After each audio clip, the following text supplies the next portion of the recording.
Asyhadu an la ilaha illallah wahdahu la syarika lahu ta'ziman li sya'nih wa asyhadu anna Muhammadan abduhu wa rasuluhu da'ila ridwani. Allahumma shalli alaihi wa ala alihi wa ashabihi wa ikhwani.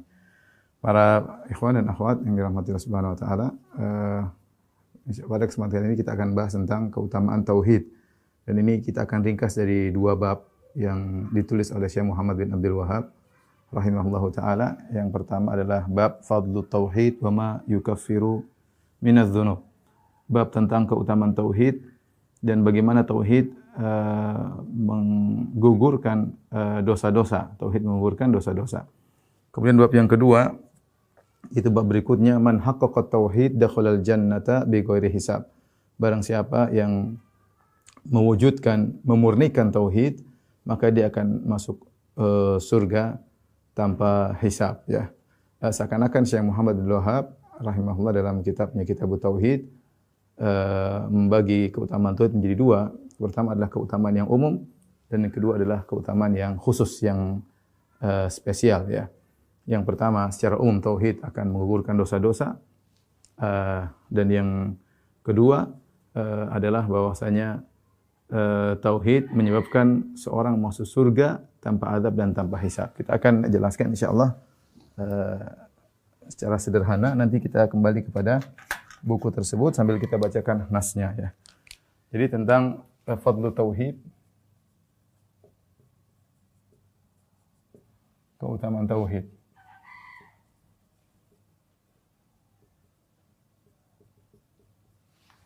Tadi sudah kita singgung, dibagi menjadi dua, ya. Keutamaan yang umum,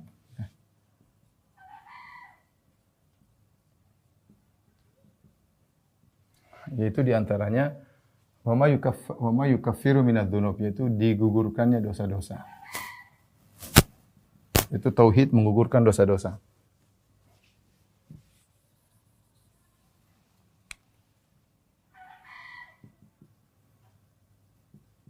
Tauhid menggugurkan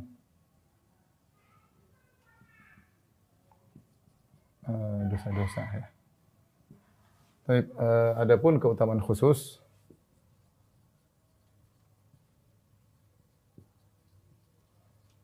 yaitu tauhid yang murni menyebabkan masuk surga tanpa azab dan tanpa hisab. Keutamaan yang umum beliau sebutkan dalam sebuah bab, yaitu bab fadlu tauhid wa ma yukaffiru minadz dzunub. Itu judul babnya, bab fadlu tauhid wa ma yukaffiru minadz dzunub. Yang artinya bab keutamaan tauhid dan dosa-dosa yang digugurkannya. Adapun yang ini dia sebutkan dalam satu bab yang beliau berkata, man haqqaqa tauhid dakhalal jannah bighairi hisabin wa adzabin wala hisab. Barang siapa memurnikan tauhid maka dia masuk surga tanpa azab dan tanpa hisab. Ini dua bab ini secara umum bercerita tentang keutamaan tauhid. Adakah keutamaan-keutamaan yang lain daripada ini? Ada keutamaan-keutamaan yang lain, tapi ini di antara keutamaan yang paling utama, ya. Misalnya kita bicara tentang keutamaan umum. Apa keutamaan umum? Menggugurkan dosa. Karena dosa ini yang membuat kita bermasalah di dunia maupun di akhirat, ya.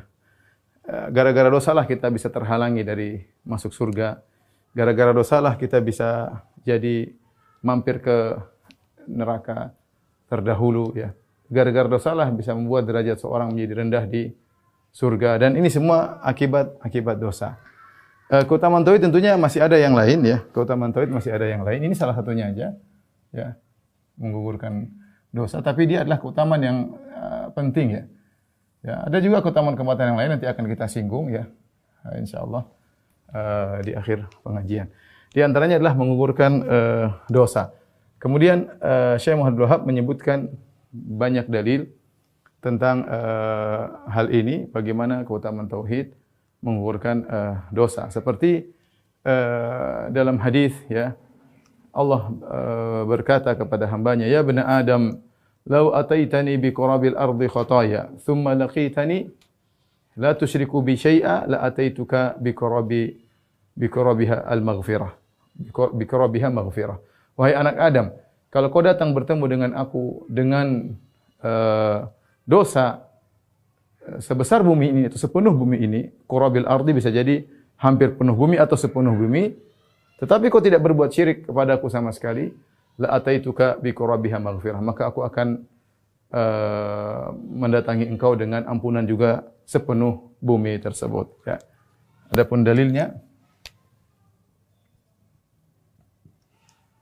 di antaranya hadis Nabi sallallahu alaihi wasallam, hadis qudsi, ya ibn Adam, law ataitani bi qurabil ardi khataya thumma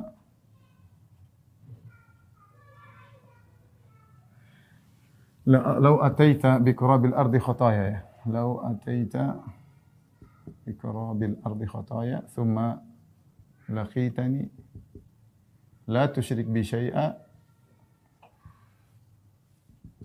la ataituka bi qurabiha maghfirah. Ya, ini tadi sudah kita jelaskan. Maghfirah.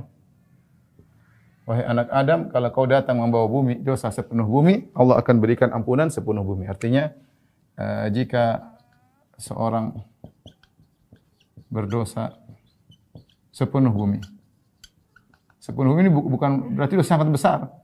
Ya, bukan hanya sebanyak buih di lautan, bukan hanya seberat gunung yang tinggi, yang menjulang tinggi, ya, tapi sepenuh bumi. Bumi isinya bumi luas, gunung, lembah, lautan, semua isi bumi ya. Jika seorang berdosa sepenuh bumi. Kemudian apa? Tapi apa? La tusyriku bi syai'. Tapi kau tidak berbuat syirik sama sekali kepada Allah, dengan syarat tidak berbuat syirik sama sekali.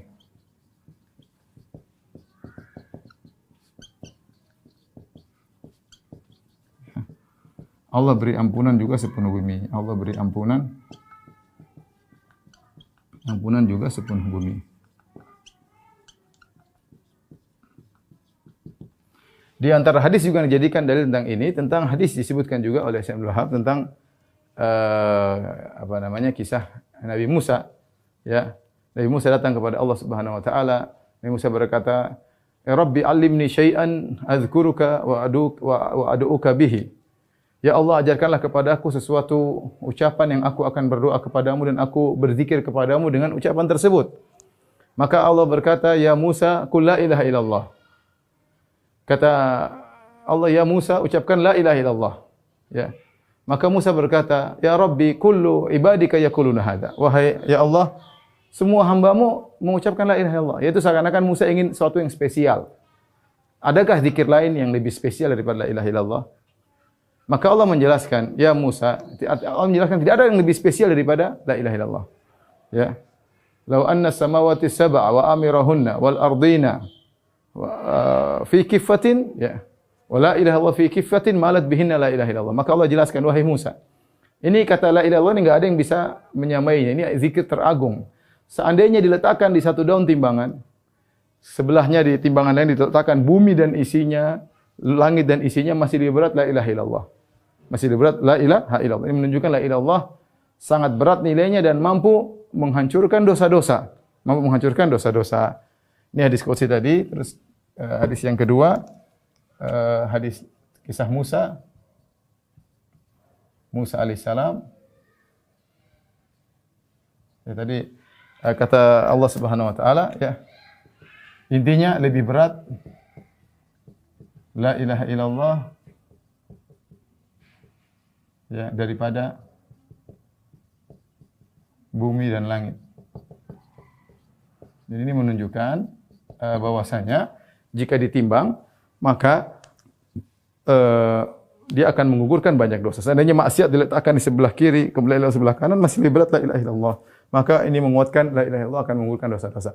Hadis tentang kisah Nabi Musa kepada Allah Subhanahu wa taala, berbicara kepada Allah Subhanahu wa taala, diperselisihkan oleh para ulama tentang kesahihannya, sebagian menghasankan, sebagian mensahihkan, sebagian mendhaifkan. Tetapi hadis ini dikuatkan dengan hadis Sahibul Bitaqah. Hadis ini dikuatkan dengan hadis Sahibul Bitaqah. Pemilik kartu, yaitu pemilik kartu la ilaha illallah. Pemilik kartu la ilaha illallah. Yaitu tentang kisah kata Nabi sallallahu alaihi wasallam, yusahu bi rajulin min ummati, dipanggillah, diteriakin seorang dari umatku amamal khalaik, yaitu dipanggil di hadapan orang-orang banyak ya pada hari kiamat kelak ya. Fa yunshar lahu 99 sijillan. Lantas dibukakan catatan amal dia 99 catatan amal. Kullu sijilin maddul basar, setiap catatan amal sejauh mata memandang. Itu isinya maksiat.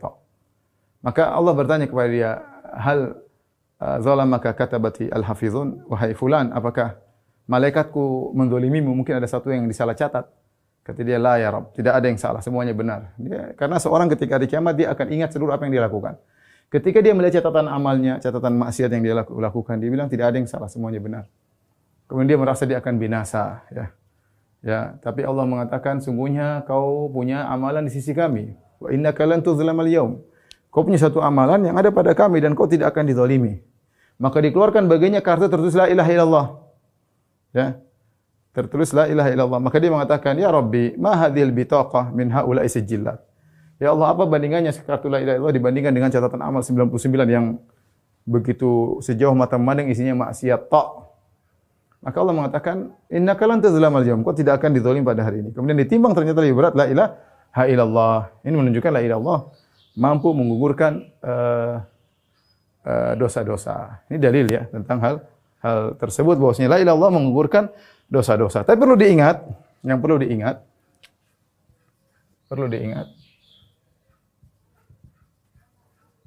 bahwa kualitas la ilaha illallah masing-masing orang berbeda-beda ya. Kualitas la ilaha illallah orang-orang berbeda-beda. Berbeda-beda. Semakin berkualitas, semakin kuat membakar dosa-dosa. Kita semua punya la ilaha illallah, kita semua punya kartu la ilaha illallah, tapi kualitas la ilaha illallah saya dan antum dan yang ini berbeda, tidak sama. Semakin kualitas la ilaha illallah semakin kuat, semakin orang paham tentang la ilaha illallah, semakin dia menjalankan konsekuensi la ilaha illallah, dia mengaplikasikan dalam kehidupan sehari-hari, maka la ilaha illallah semakin kuat. Oleh karenanya, ada orang yang mengucapkan la ilaha illallah masuk neraka, ada, dan hadisnya banyak kan seperti ini. Jangan disangka orang bertauhid tidak akan masuk neraka. Banyak dalil menunjukkan orang masuk neraka. Seperti dalam hadis akhriju minan nari man qala la ilaha illallah, keluarkanlah dari neraka orang yang mengucapkan la ilaha illallah wa fi qalbihi mithqalu habbatin minal iman, dan dalam hatinya ada sedikit iman, ya, sebesar zarrah atau sebesar biji sawi. Tapi dia mengucapkan la ilaha illallah, dia bertauhid. Tapi masuk neraka dan dikeluarkan. Dan banyak dalil bahwasanya ada orang-orang yang dimasukkan dalam neraka jahanam kemudian dikeluarkan, ya. Yaitu mereka adalah ahlul la ilaha illallah. Kalau tidak mengucapkan la ilaha illallah maka mereka kekal dalam neraka. Namun terlalu banyak hadis, bahkan kata Syekhul Islam Taimiyah mutawatir bahwasanya ada orang mengucapkan la ilaha illallah namun mereka masuk neraka. Kenapa bisa demikian ikhwan dan akhwat yang dirahmati Allah Subhanahu wa taala? Karena la ilaha illallah mereka tidak kuat, kualitasnya rendah. Ya. Jika kualitasnya rendah, maka bisa jadi tetap masuk neraka. Dan banyak dalil, bahkan mutawatir, kata Syekhul Islam Taimiyah, mutawatir dalil bahwasanya orang bertauhid masuk neraka. Kenapa? Ketika la ilaha illallahnya tidak dia tingkatkan kualitasnya. Maka situ perlu kita belajar tentang tauhid, perlu kita amalkan, perlu kita hati-hati dengan berbagai macam bentuk-bentuk kesyirikan. Karena tadi, apa syaratnya agar dosa-dosa kita diampuni seluruhnya? Misalnya ini tadi. Tsumma laqitani la tusyrik bi syai'a. Kata Allah, kau bertemu dengan aku, kau tidak berbuat syirik sama sekali. Tidak ada syirik besar, tidak ada syirik kecil. Benar-benar murni tauhidmu. Ketika benar-benar murni tauhidmu, maka semakin banyak dosa yang diampuni. Bahkan jika dosamu sebesar bumi ini, Allah akan datangkan ampunan juga sebesar bumi ini. Ya, sebesar bumi ini. Tapi intinya di antara keutamaan tauhid adalah mengugurkan dosa-dosa. Ini keutamaan yang sangat inti. Ya, maka disebutkan secara khusus dalam bab yang ditulis oleh Syekh Abdul Wahab, Fadlu tauhid wa ma yukaffiru minadz-dzunub. Keutamaan tauhid dan dosa-dosa yang digugurkan oleh tauhid tersebut. Ini di antara keutamaan tauhid. Kemudian di antara keutamaan tauhid yang disebutkan juga dalam bab tersebut yaitu mendapatkan ketentraman, mendapatkan keamanan dan hidayah.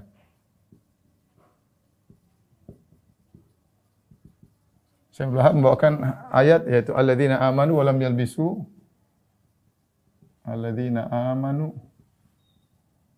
yalbisu imanahum bidzulmin ulaika lahumul amnu wa hum muhtadun.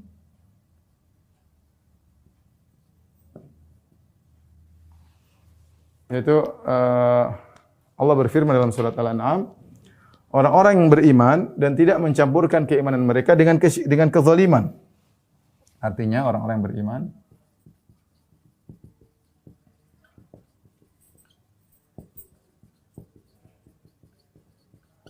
mencampurkan keimanan mereka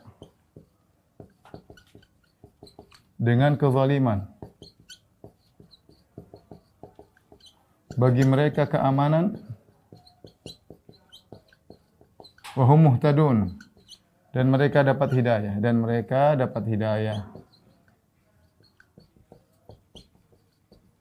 Itu di atas hidayah. Ini dalam surat Al-An'am. Perhatikan di sini, untuk mendapatkan keamanan dan hidayah, ya, keamanan dan hidayah, syaratnya apa? Tidak mencampurkan keimanan dengan kezaliman. Apa yang dimaksudkan kezaliman di sini? Maksudnya adalah syirik, ya. Yaitu jangan campurkan keimananmu dengan kesyirikan. Sebagaimana ketika turun ayat ini, sebagian para sahabat mengatakan, ayyuna lam yazlim nafsahu ya Rasulullah. Siapa di antara kami yang bisa mengamalkan ayat ini? Siapa di antara kami yang tidak mendolimi dirinya? Sahabat menyangka kezaliman sini bersifat umum. Mendolimi diri, bermaksiat, mendolimi orang lain. Karena kezaliman ada 3. Kezaliman berkaitan dengan diri sendiri, yaitu mendolimi diri sendiri yang bermaksiat kepada Allah. Kemudian kezaliman berkaitan dengan orang lain, mendolimi hak orang lain. Yang ketiga berkaitan dengan Allah, itu syirik. Tapi Nabi jelaskan kezaliman di sini yang dimaksud adalah kesyirikan. Ya, kata Nabi, laisa kama tadhhabuna ilaih. Alam tasma'u biqauli abdin salih, inna syirka la dzulmun adzim.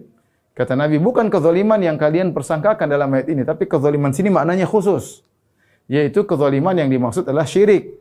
Bukankah kalian pernah mendengar perkataan Luqman Al-Hakim kepada anaknya? Dia berkata, ya bunayya, la tusyrik billah, inna syirka la dzulmun adzim. Wahai anakku, jangan kau berbuat kesyirikan. Sungguhnya kesyirikan adalah kezaliman yang agung. Ya. Karena namanya zalim adalah meletakkan suatu tidak pada tempatnya. Adil meletakkan suatu pada tempatnya. Dan keadilan yang paling adil adalah tauhid. Dan kezaliman yang paling zalim adalah kesyirikan. Kenapa? Karena seorang menyerahkan ibadahnya kepada makhluk. Dan ini adalah kezaliman yang sangat zalim. Harusnya yang berhak diserahkan ibadah hanyalah Allah, kemudian diletakkan kepada makhluk, maka adalah kezaliman yang paling besar. Dan ini dalil bahwasanya orang yang semakin bertauhid, semakin bersih dari berbagai macam kesyirikan, maka dia akan mendapatkan keamanan dan dapat hidayah. Ini berlaku di dunia dan di akhirat. Ini berlaku di dunia dan di akhirat. Ya. Ini berlaku di dunia, di akhirat. Semakin orang bertauhid, dia akan semakin tentram hidupnya. Di dunia, dia yang tentram. Karena dia merasa aman. Meskipun dunia mungkin kacau, mungkin ekonomi lagi kacau, mungkin lagi ada pandemi, tapi dia akan merasa lebih tentram. Kenapa? Dia bertauhid. Dia selalu menggantungkan hatinya kepada Allah Subhanahu wa taala. Maka dia hidup lebih tentram dan dia juga akan dapat hidayah di saat-saat berbagai macam fitnah, berbagai macam hal yang bisa menjerumuskan orang dalam hal-hal yang buruk, dia dapat hidayah, dia tenang, dia tidak terbawa. Kenapa? Karena dia benar-benar murnikan ibadahnya kepada Allah. Kemudian di akhirat juga demikian, ketika Yaumul Fazil Akbar, ketika hari kebangkitan, orang yang bertauhid dia akan merasakan keamanan meskipun dahsyatnya hari kiamat. Ada ketentraman yang dia dapatkan, ya. Kemudian dia dapat hidayah, yaitu dia bisa melewati as-sirat, ya, di jalan yang lurus dan dia bisa selamat. Tetapi saya katakan tadi, sejauh mana seorang memurnikan tauhid. Kalau dia memurnikan tauhid, benar-benar murni, maka dia akan dapat keamanan di akhirat dengan keamanan yang mutlak, yaitu tidak akan masuk neraka. Tetapi kalau keimanannya masih bercampur-campur, tidak murni, maka dia akan selamat dari kekal di neraka, tapi bisa jadi masuk neraka dulu. Bisa jadi masuk neraka dulu. Maka ini harus diperhatikan bahwasanya kalau kita ingin mendapatkan keutamaan tauhid, maka iman kita tidak boleh dicampur dengan kesyirikan sedikit pun, tidak boleh. Agar kita merasakan kenyamanan di dunia dan kita dikokohkan di atas hidayah di dunia. Demikian di akhirat kita akan aman dari azab neraka, akan selamat dari azab neraka dan juga akan hidayah dipermudah untuk melewat sirat. Inilah dua keutamaan yang disebutkan oleh Syekh Abdul Wahab pada bab yang pertama atau bab ketiga atau bab kedua, ya, dalam kitab Tauhid. Masih ada keutamaan-keutamaan yang lain tentunya, insyaallah nanti kita sebutkan setelah ini. Tapi keutamaan khusus bab berikutnya, ya, tauhid yang murni menyebabkan masuk surga tanpa azab dan tanpa hisab. Tanpa azab dan tanpa hisab. Adapun dalilnya, dalil itu tentang pertama Syekh Abdul Wahab membawakan tentang Nabi Ibrahim sebagai contoh.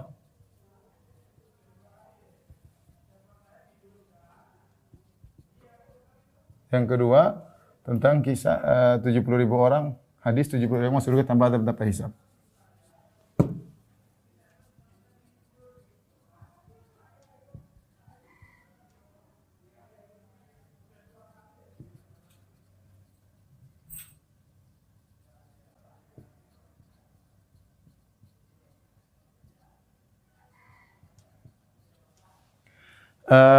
Syekh Abdul Wahab membawakan dua secara umum, ada dalil yang lain juga, walladzina hum bi rabbihim la yusyrikun, ayat yang lain, tapi maksudnya sudah tercakup dalam hal ini. Di antaranya kisah Nabi Ibrahim, Allah berfirman, inna Ibrahim kana ummatan qanitan lillah hanifan, dalam surat An-Nahl, hanifan wa lam yaku minal musyrikin, syakiran li an'umih ijtabahu hadahu ila shiratal mustaqim, dan seterusnya. Allah berfirman, sungguhnya Ibrahim adalah ummah. Ummah maksudnya dia seorang pemimpin. Dia dikatakan umat padahal dia sendirian, bahkan ketika itu tidak ada yang sama dia, cuma sendirian doang. Satu negara semua memusuhi Ibrahim. Satu negara semua kompak untuk membakar Ibrahim. Tapi kenapa Allah katakan umat kepada Ibrahim? Ada beberapa pendapat yang mengatakan Ibrahim dikatakan umat karena meskipun dia sendirian, sungguhnya dia adalah satu daripada anggota umat nabi-nabi sebelumnya yang bertauhid dan salah satu dari nabi-nabi yang setelahnya akan bertauhid. Ada yang mengatakan dikatakan umat kenapa? Karena Ibrahim meskipun dia satu tapi dia mengumpulkan berbagai macam sifat-sifat yang mulia. Dia terkumpul pada satu orang. Ya, di mana dia seorang penyabar, seorang yang bertauhid, seorang yang ikhlas, macam-macam. Seorang yang sangat murah hati, seorang yang sangat dermawan, terkumpulkan kepada Ibrahim alaihissalam. Sehingga dikatakan ummah. Ummah artinya dia sendiri tapi terkumpul dalam dirinya berbagai macam keutamaan. Qanitan lillah, senantiasa beribadah kepada Allah, hanifan, condong kepada tauhid, jauh dari kesyirikan, walam yakun minal musyrikin, tidak pernah berbuat syirik sama sekali. Seakan-akan Syekh Abdul Wahab mengatakan kalau Anda ingin masuk surga tanpa azab dan tanpa hisab, ini contoh nyata. Contoh nyata Ibrahim. Dialah orang yang menerapkan pemurnian tauhid sehingga masuk surga tanpa azab tanpa hisab. Ibrahim. Ini contoh yang paling spektakuler. Contoh berikutnya disebutkanlah 70.000 orang yang Nabi ceritakan dalam hadis yang panjang. Wa ma'ahum sab'una alfan yadkhulunal jannata bighairi hisabin wala azab. Di antara umatku ada 70.000 orang masuk surga tanpa azab dan tanpa hisab. Maka para sahabat bertanya, siapa mereka? Rasulullah menjelaskan, humul ladzina la yastarqun wa la yaktawun wa la yatatayyarun wa ala rabbihim yatawakkalun. Yaitu kata Nabi sallallahu alaihi wasallam, humul ladzina la yastarqun wa la yaktawun wa la yatatayyarun wa ala rabbihim yatawakkalun. Kata Nabi, mereka adalah orang-orang yang tidak pernah minta diruqyah, tidak pernah minta diruqyah, tidak pernah pengobatan dengan kai, tidak pernah tatayur itu pamali-pamalian, dan mereka bertawakal. 4 ciri. Pertama, tidak pernah minta diruqyah. Yang kedua, tidak pernah berobat dengan kai. Dengan kai itu besi yang dipanaskan. Kemudian yang ketiga, tidak pernah tatayur. Tatayur itu apa? Yaitu mengkait-kaitkan nasib buruk dengan sesuatu yang didengar, dengan sesuatu yang dilihat, dengan angka tertentu, hari tertentu. Kemudian ciri yang keempat, wa ala rabbihim yatawakkalun, bertawakal kepada Allah.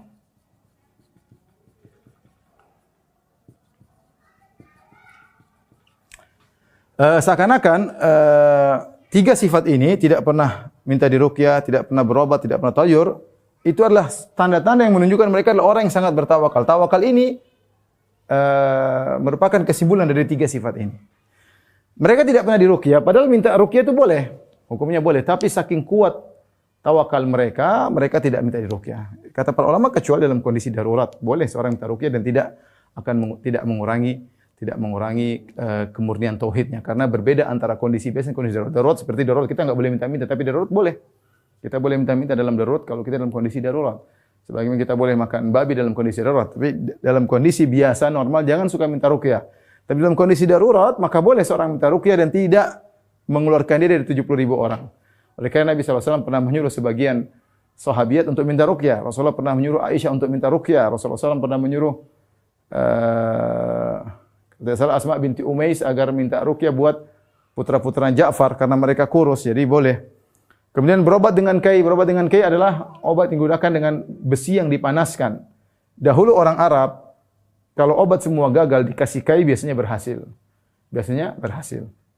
Oleh karenanya kalau orang sudah berobat dengan kai biasanya dia merasa pasti sembuh, sehingga terkadang tawakalnya menjadi kurang, tawakalnya kepada kai bukan kepada Allah. Ada nau' i'timad, yaitu akan hatinya bersandar kepada pengobatan yang canggih ini ya. Lagi pula dia menggunakan api ya. Maka orang yang ingin masuk surga tanpa hisab tidak berobat dengan kai, dengan besi yang dipanaskan. Yang ketiga, tidak pernah tathir, ini syirik. Tidak pernah mengkait-kaitkan nasib sial. Kalau ada burung hantu lewat, oh jangan-jangan begini. Kalau ada ular lewat depan, jangan-jangan begini ya. Kalau masuk kamar loh kok angka 13, jangan-jangan. Dia buang itu semua. Dia bertawakal kepada Allah. Sementara sudah tersebar keyakinan di masyarakat, pamalilah nanti begini dan ada kejadian katanya begini. Tapi dia hilangkan semua, saya bertawakal kepada Allah. Ini semua enggak benar, ini khurafat semuanya. Ya. Maka yang membuat dia masuk surga tanpa hisab sungguhnya adalah sifat tawakal. Karena dia bertawakal, tidak minta diruqyah, dia bertawakal dengan tidak minta dikai, dia bertawakal tidak tatayur, maka sifat yang menunjukkan dia menjadi sempurna adalah tawakal ya. Ini keutamaan khusus yang disebutkan oleh Syekh Abdul Wahab tentang tauhid yang murni ya. Baik. Tentunya ini semua keutamaan tauhid. Tapi ketika kita berbicara tentang keutamaan yang khusus, ini untuk orang-orang khusus. Untuk orang-orang khusus. Makanya ketika Allah Subhanahu wa taala menyebutkan tentang para penghuni surga, Allah sebutkan 3 kelompok. Kata Allah Subhanahu wa taala, "Tsumma awrasnal kitaba alladziina istafaina min ibadina faminhum zalimun li nafsihi wa minhum muqtasid wa minhum sabiqun bil khairati bi idznillah. Jannatu adnin yadkhulunaha." Ya. Kata Allah Subhanahu wa taala, kemudian kami wariskan Alkitab kepada orang yang kami pilih, di antara mereka ada yang menzalimi dirinya, itu penghuni surga yang ada maksiatnya bercampur dengan maksiat, tapi mereka masuk surga, ya. Wa minhum muqtasid, di antara mereka ada yang muqtasid. Muqtasid itu hanya kedar mengerjakan yang wajib, meninggalkan yang haram. Wa minhum sabiqun bil khairat, yang paling tinggi yang masuk surga bersegera dalam kebaikan. Artinya kalau ngaji paling nomor 1, kalau sedekah nomor 1, kalau berbakti sama orang 2 nomor 1, kalau saf depan paling nomor 1, dia berusaha terus. Ya, maka inilah yang dikatakan para ulama surga tanpa azab, tanpa hisab, orang-orang spesial. Saking spesialnya mereka seperti ini. Oleh karenanya kita bilang apa namanya? Ahli tauhid secara umum ada dua model. Tolong perhatikan sini. Ahli tauhid ya, atau kita mungkin bisa bagi menjadi tiga ya. Yang pertama, yang zalimun li nafsi. Itu melakukan maksiat juga, melakukan maksiat. Ya. Bisa dimaafkan. Bisa mampir dulu di neraka. Mampir dulu. Dulu di neraka. Yang kedua, kita boleh katakan misalnya muqtasid. Itu dia melakukan kewajiban, meninggalkan kemungkaran.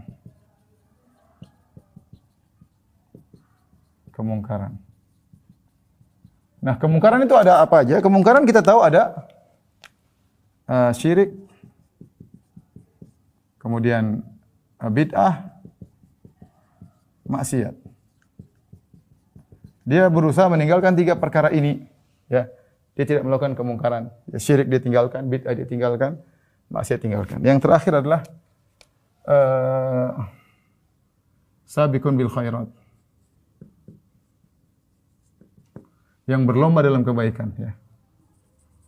Berlomba dalam kebaikan. Apa ciri-cirinya? Perhatikan sini, berlomba dalam kebaikan. Dia bahkan meninggalkan yang makruh.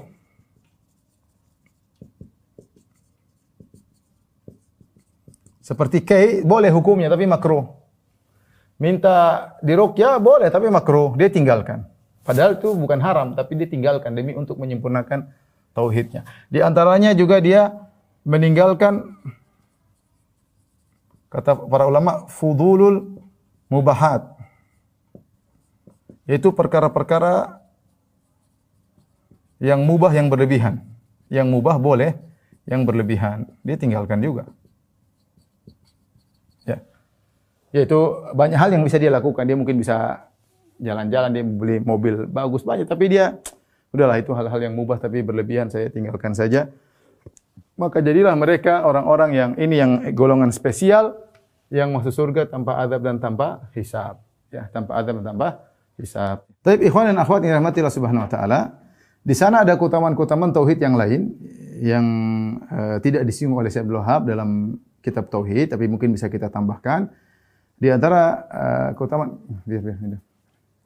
Di antara keutamaan-keutamaan tersebut, ya, misalnya orang yang memurnikan tauhid, berusaha ikhlas kepada Allah Subhanahu wa taala, maka dia akan Allah jauhkan dari perbuatan dosa-dosa yang membinasakan. Dalilnya adalah kisah Nabi Yusuf, kata Allah Subhanahu wa taala, "Kadzalika linasrifa anhu su'a wal fahsya, innahu min ibadinal mukhlasin." Ya, demikianlah kami menjauhkan Yusuf dari perbuatan buruk dan perbuatan keji. Ya, ketika dia dirayu oleh Zulaikha untuk berzina dalam kondisi yang sangat menggiurkan dan menggoda, wanita cantik dalam kamar cuma berduaan, semua pintu sudah ditutup, dan dia yang mulai merayu dan dia mempercantik diri sehingga sulit bagi seorang laki yang wajar untuk lolos dari godaan seperti itu. Tapi Allah meloloskan Nabi Yusuf. Kenapa? Karena kata Allah, innahu min ibadinal mukhlasin. Karena dia dari hambaku yang terpilih. Dalam akhir ayat min ibadil mukhlisin, hambaku yang ikhlas. Ketika Yusuf alaihissalam selalu bertauhid, tidak mencampurkan tauhidnya dengan kesyirikan apapun, maka Allah selamatkan dia. Maka seorang yang selalu bergantung kepada dirinya kepada Allah, bertawakal kepada Allah, tidak mencampurkan tauhidnya dengan kesyirikan apapun, dia akan diselamatkan dari dosa-dosa yang membinasakan. Kemudian juga di antaranya doa orang yang bertauhid bisa memberikan syafaat bagi orang yang sudah meninggal. Dalam satu hadis kata Nabi sallallahu alaihi wasallam, "Ma min rajulin muslimin yamutu." Tidaklah ada seorang muslim pun yang meninggal. Fayaqumu ala janazatihi arba'una rajulan. Lantas menyolatkan dia 40 lelaki la yusyrikuna billahi syai'a. Yang 40 orang tersebut semuanya ahli tauhid, tidak berbuat syirik sama sekali, illa syafa'ahumullahu fih, kecuali Allah menerima syafaat mereka pada mayat tersebut. Oleh karenanya, jika ada di antara saudara kita yang meninggal dunia, kita panggil kawan-kawan kita yang kita kenal tidak melakukan tauhid, tulus dalam ibadah mereka, tidak cari muka, tidak pencitraan, kemudian tidak percaya sama dukun, tidak ujub. Cari orang seperti itu, orang-orang yang khusus spesial, kita suruh salat. Salatin saudara kita. Kita berharap kalau jumlahnya 40 yang menyolati orang yang meninggal, maka diharapkan dia akan masuk surga orang tersebut karena doa mereka ahli tauhid ini, syafaat mereka diterima jika jumlah mereka 40 orang. Kemudian di antara keutamaan tauhid, yaitu barang siapa yang mengucapkan la ilaha illallah di akhir hayatnya, ya maka dia akan masuk surga. Kata Nabi sallallahu alaihi wasallam, "Man kana akhiru kalamihi la ilaha illallah, dakhalal jannah." Ya, barang siapa yang perkataan terakhirnya la ilaha illallah, maka dia akan masuk surga. Kemudian di antara keutamaan tauhid, yaitu tauhid mempermudah seorang untuk meraih syafaat dari Nabi sallallahu alaihi wasallam. Ketika Abu Hurairah bertanya, "Ya Rasulullah, man as'adun nasi bi syafaatika yaumil qiyamah?" Ya Rasulullah, siapakah orang yang paling utama mendapatkan syafaatmu pada hari kiamat kelak? Maka Nabi berkata, "Man qala la ilaha illallah khalisan min qibali nafsihi," yaitu seorang mengucapkan la ilaha illallah dan dia ikhlas dari hatinya, ya. Jadi ini dalil bahwasanya syafaat Nabi orang meraihnya bertingkat-tingkat. Karena Abu Hurairah bertanya, "Man as'adun nas?" Siapa orang yang paling bahagia meraih syafaatmu? Maka Nabi jelaskan, ya, orang yang paling banyak meraih syafaat Nabi adalah orang yang paling ikhlas kepada Allah Subhanahu wa taala. Oleh karenanya Rasulullah berkata, "Likulli nabiyyin da'watun mustajabah." Setiap nabi punya doa yang pasti dikabulkan. Wa inni ikhtaba'tu da'wati syafaatan di ummati yaumal qiyamah. Adapun aku punya doa yang pasti dikabulkan, aku tunda nanti hari kiamat kelak. Sebagai syafaat bagi umatku pada hari kiamat kelak. Wa fahiya na'ilatun insyaallah man mata min ummati la yusyriku billahi syai'a. Maka dia akan mengenai siapapun dari umatku yang meninggal tidak berbuat syirik sama sekali. Maka di antara syarat mutlak seorang meraih syafaat Nabi adalah dengan tidak berbuat syirik sama sekali. Kemudian bahwasanya la ilaha illallah adalah zikir terafdal, ya, kalimat tauhid. Makanya ketika di padang Arafah Nabi sallallahu alaihi wasallam mengatakan afdalu doa yaumi Arafah. Sebaik-baik doa adalah doa pada hari Arafah. Wa afdalu ma qultu ana wan nabiyyuna qabli la ilaha illallah wahdahu la syarika lahu mulku wa hamdu wa kulli syai'in qadir. Nabi berkata sebaik-baik zikir atau doa yang aku ucapkan dan diucapkan oleh nabi-nabi sebelumku adalah la ilaha illallah wahdahu la syarikalah lahul mulku wa lahul hamdu wa huwa ala kulli syai'in qadir. Kemudian juga di antaranya Nabi sallallahu alaihi wasallam mengatakan al-imanu bid'un wa sab'una syu'bah, bahwasanya iman 70 sekian cabang. A'laha kalimat la ilaha illallah. Yang paling tinggi cabang ke mana adalah kalimat la ilaha illallah. Jadi kalimat la ilaha illallah adalah kalimat yang teragung jika diucapkan dengan memahami maknanya dan diterapkan dalam diaplikasikan dalam kehidupan sehari-hari, ya.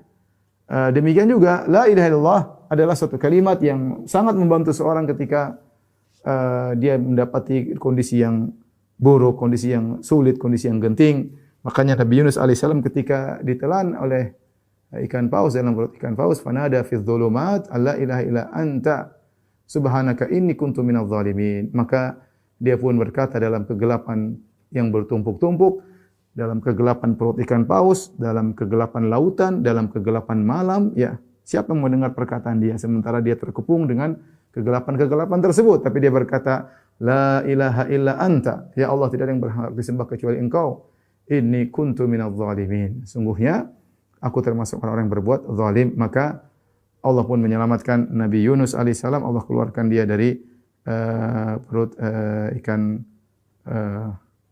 paus tersebut, ya. Intinya, ikhwan dan akhwat yang dirahmati Allah Subhanahu wa taala, banyak sekali keutamaan la ilaha illallah. Itu di antara keutamaan-keutamaan tersebut yang mungkin tidak disinggung dalam kitab tauhid, saya tambahkan sebagai penyempurna dari keutamaan-keutamaan tauhid, ya. Taib, ini ada beberapa hadis yang tadi saya luput saya sebutkan di antara keutamaan tauhid, yaitu hadis dari Ubadah bin Samit dari Nabi sallallahu alaihi wasallam bersabda, "Man syahida alla ilaha illallah wahdahu la syarikalah." Barang siapa bersaksi tidak ada yang berhak disembah kecuali Allah semata, tidak ada sekutu baginya. Wa anna Muhammadan abduhu wa rasuluh. Bahwasanya Muhammad adalah hambanya dan rasulnya. Wa anna Isa abdullahi wa rasuluh, dan Isa bin Maryam adalah hambanya dan rasulnya. Wa kalimatu alqaha ila Maryam, dan kalimat Isa adalah kalimat kun fayakun yang Allah lemparkan kepada Maryam. Wa ruhum minhu, dan Isa hanyalah salah satu dari ruh yang Allah ciptakan. Wal jannatu haqqun, dan dia bersaksi surga itu ada. Wan naru haqqun, neraka itu ada. Adakhallahu Allahul jannata ala ma kana minal amal. Maka dia pasti masuk surga. Sesuai apapun amalannya. Apakah dia mau surga langsung tanpa adab, tanpa hisab kalau tauhidnya murni, atau dia masuk surga dengan mampir dulu di neraka kalau memang ternyata tauhidnya kualitasnya rendah. Tapi dia pasti masuk surga. Dia pasti masuk surga. Tapi di sini ada syaratnya, bersaksi tidak la ilaha illallah. Bersaksi bahwa Muhammad adalah hamba Allah dan Rasulnya. Ini bantahan kepada, jadi Muhammad adalah hamba Allah dan Rasulnya. Dan ini adalah dua sifat yang mulia pada Nabi SAW. Nabi Muhammad adalah seorang Nabi dan seorang hamba. Dia termuliakan karena penghambaannya. Orang yang paling sempurna dalam menghambakan dirinya kepada Allah adalah Muhammad SAW. Dan dia seorang Rasul. Wa ma yantiqu anil hawa. Dan dia tidak berbicara hawa nafsunya. Maka inilah sifat yang ada pada Nabi. Tidak boleh kita berlebihan dalam satu sisi. Ada orang berlebihan sehingga mengangkat Nabi seperti kedudukan Tuhan. Seakan-akan Nabi tahu hal gaib, seakan Nabi dimintai doa, orang berdoa kepada Nabi meskipun sudah meninggal dunia, seakan-akan Nabi Maha mendengar dan macam-macam. Seakan-akan surga dunia yang milik Nabi. Ini semua adalah bersikap berlebihan sebagaimana muncul di sebagian orang-orang sufi ya. Dan sebaiknya ada juga yang meremehkan kerasulan Nabi, hanya memandang Nabi sebagai hamba. Seperti orang liberal mengatakan, ya Muhammad ya bisa salah bisa benar. Muhammad punya hukum, kita sekarang bikin hukum baru yang lebih relevan. Tugasnya Muhammad sudah selesai. Dia hanya berijtihad membuat hukum-hukum yang cocok pada 1400 tahun yang lalu. Saatnya kita sekarang untuk berijtihad, untuk memunculkan hukum-hukum baru yang relevan dengan kondisi kita sekarang. Ini contoh orang-orang yang merendahkan Nabi SAW. Maka kita tidak ekstrim atas dan tidak ekstrim ke bawah, tidak ifrat dan tidak tafrit. Ya. Tapi demikian juga mengaku bahwasanya Isa adalah hamba Allah dan Rasulnya. Isa bin Maryam, dia menjadi mulia kenapa? Dia seorang hamba dan Rasul. Makanya Nabi Isa alaihissalam beribadah kepada Allah, kemudian tunduk kepada Allah Subhanahu wa taala, yang sangat tawadhu, kemana-mana mengajarkan akidah, kemana-mana mengajarkan kebaikan, ya. Wa ja'alani mubarakan aina ma kuntu, kata Nabi Isa, Allah jadikan aku berkah dimanapun aku berada, kata para ulama, dimanapun dia berada dia mengajarkan kebaikan. Tetapi dia menjadi mulia ketika dia menjadi seorang rasul dan nabi, ya. La yastankifal masyu an yakuna abdan lillah. Nabi Isa tidaklah sombong untuk menjadi hamba Allah. Dia hamba Allah. Tetapi ketika kaum Nasara mengangkat dia menjadi derajat Tuhan, maka jadilah rendah Nabi Isa.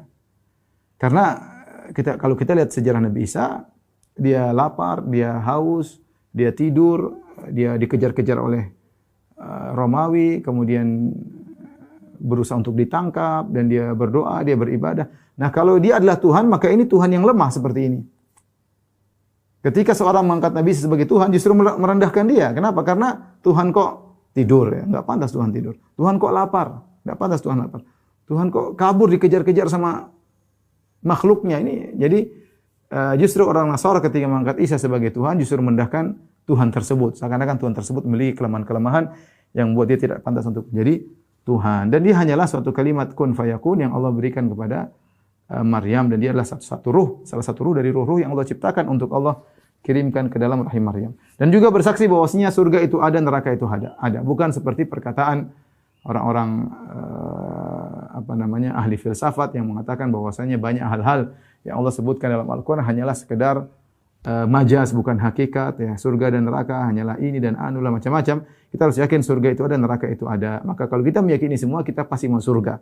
Kalau tauhid kita sempurna, masuk surga tanpa adab, tanpa hisab, atau masuk surga dengan hisab dulu, tanpa azab. Tapi kalau tauhid kita rendah, bisa jadi kita masuk neraka dulu, waliyadzubillah, meskipun nanti ujungnya akan masuk surga. Kemudian juga di antara hadis Itban, Rasulullah bersabda, "Fa inna Allah harrama 'alan nari man qala la ilaha illallah yabtaghi bidzalika wajha Allah." Sesungguhnya Allah mengharamkan kepada neraka orang yang mengucapkan la ilaha illallah yabtaghi bidzalika wajha Allah, dengan ikhlas. Dengan ikhlas. Jadi ternyata la ilaha illallah bukan hanya diucapkan, tapi harus ada syarat-syaratnya. Di antara syarat-syaratnya adalah tadi man syahida. Pertama hadis sebelumnya bersaksi. Bersaksi itu mengerti tentang apa yang dia persaksikan. Dia harus mengerti la ilaha illallah apa maksudnya. Yang kedua dia harus ikhlas. Ini hadis kedua menunjukkan bahwasanya syarat la ilaha illallah harus ikhlas. Ada pun orang mengucapkan la ilaha illallah tapi dia tidak tahu maknanya.